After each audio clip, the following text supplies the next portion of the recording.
मुगलिया सल्तनत की नायाब निशानी हो तुम, मुगलिया सल्तनत की नायाब निशानी हो तुम, ताजमहल के तारुफ तसव्वुर की कहानी हो तुम। दिल्ली आओ और आकर देखो, दिल्ली आओ और आकर देखो, बेहतरीन बनावट की जिंदगानी हो तुम, बेहतरीन बनावट की जिंदगानी हो तुम। नमस्कार साथियों, स्वागत है आपका संप्रेषण विद एसएस में। मैं हूं आपका दोस्त डॉक्टर एसएस त्रिपाठी। साथियों, आज बात इतिहास के पन्नों से। साथियों, हमारा हजारों वर्ष पुराना रिवाज रहा है, देश दुनिया में चलन रहा है कि लोग अपने पूर्वजों बुजुर्गों की याद में समाधि, मकबरे, निशानियां बनवाया करते थे। और मुगल काल में इस कला को और मजबूती मिली और यही कारण है कि मुगल काल में ऐसी तमाम इमारतें बनी जो न सिर्फ इतिहास की दृष्टि से बल्कि बनावट और वास्तुकला की दृष्टि से भी नायाब थी, अनमोल थी। आज ऐसी ही एक इमारत के बारे में हम चर्चा करने वाले हैं जो ताजमहल की तामीर के लिए मिसाल बनी, या यूं कहें इस इमारत से प्रेरणा लेकर ही ताजमहल बना। जी हाँ दोस्तों, मैं बात कर रहा हूँ शुरुआती मुगलिया इमारत हुमायूं के मकबरे की। यह मकबरा दिल्ली में पुराने किले के पास स्थित है और इसी के पास ही निजामुद्दीन स्टेशन भी है।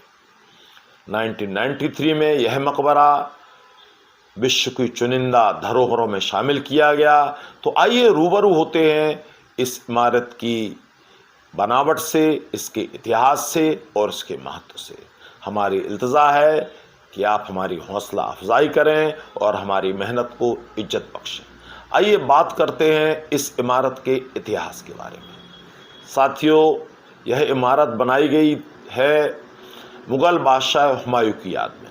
हुमायूं, जिनका पूरा नाम था मिर्ज़ा नसरुद्दीन मोहम्मद हुमायूं, ये बाबर के बेटे थे और अकबर के पिता। इनका इंतकाल 1556 में 48 ईयर्स की एज में हो गया था। इसके बाद हिंदुस्तान के तख्त पर इनके बेटे अकबर बैठे। तो इनके बेटे अकबर और इनकी बेगम हमीदा बानो के विशेष प्रयासों से यह इमारत तामीर की गई और इसकी तामीली की जिम्मेवारी सौंपी गई फारसी वास्तुकार मिर्ज़ा गयास को। अब बात करते हैं साथियों कि इस इमारत के बनने के बाद वास्तुकला में, भारतीय वास्तुकला में क्या बदलाव आया।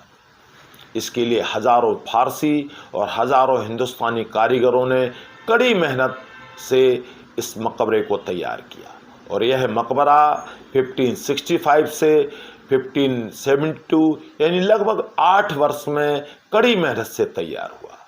इसे इंडो इस्लामिक शैली का मकबरा कहा जा सकता है। इसमें इंडो इस्लामिक वास्तुकला की झलक नज़र आती है। यह पहला उद्यान मकबरा है जो है ईंटों से नहीं बल्कि खालिस पत्थरों से बनाया गया है। आइए साथियों, जानते हैं कुछ बातें बादशाह हुमायूं के बारे में। हुमायूं नामा लिखने वाली हुमायूं की बहन गुलबदन बेगम हुमायूं नामा में लिखती हैं कि हुमायूं कभी ना हार मानने वाले एक नेक दिल इंसान थे। यही कारण है कि गद्दी छिन जाने के बाद भी 15 वर्षों तक वो गद्दी को दोबारा पाने के लिए संघर्ष करते रहे और अंततः 15 वर्ष बाद वो फिर से दिल्ली के सिंहासन पर बैठे। हुमायूं को ज्योतिष कला और पुस्तकों में काफ़ी रुचि थी।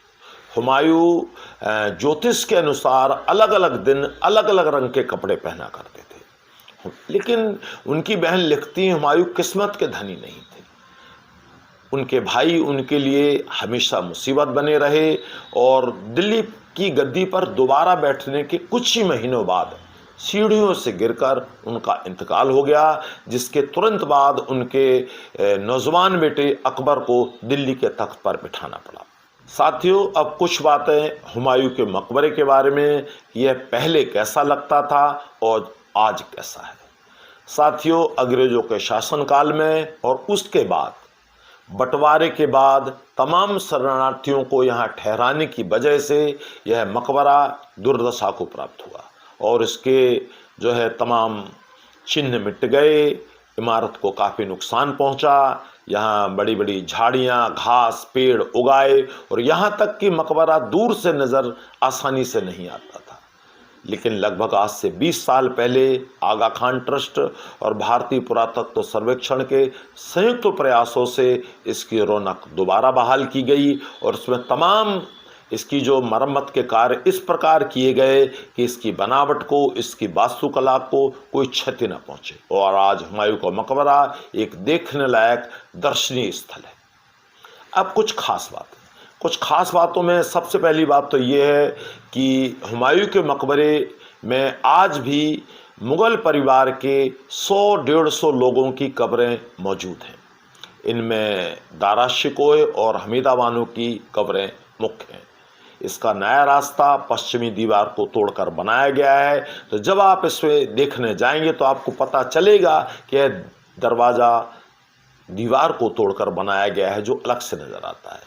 इसके पास से नीली गुंबद और इसी मकबरे की जो चार दीवारी के अंदर कई अनेक स्मारक मौजूद हैं, जिन्हें आप पास जाकर देख सकते हैं। और आज भी सैकड़ों लोग हुमायूं के मकबरे को देखने आते हैं, जिनमें स्टूडेंट्स और रिसर्च स्कॉलर्स ज़्यादा होते हैं।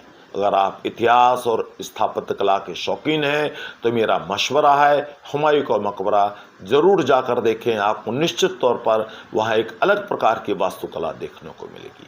तो जल्दी ही मिलते हैं साथियों एक नए कंटेंट के साथ। जय हिंद।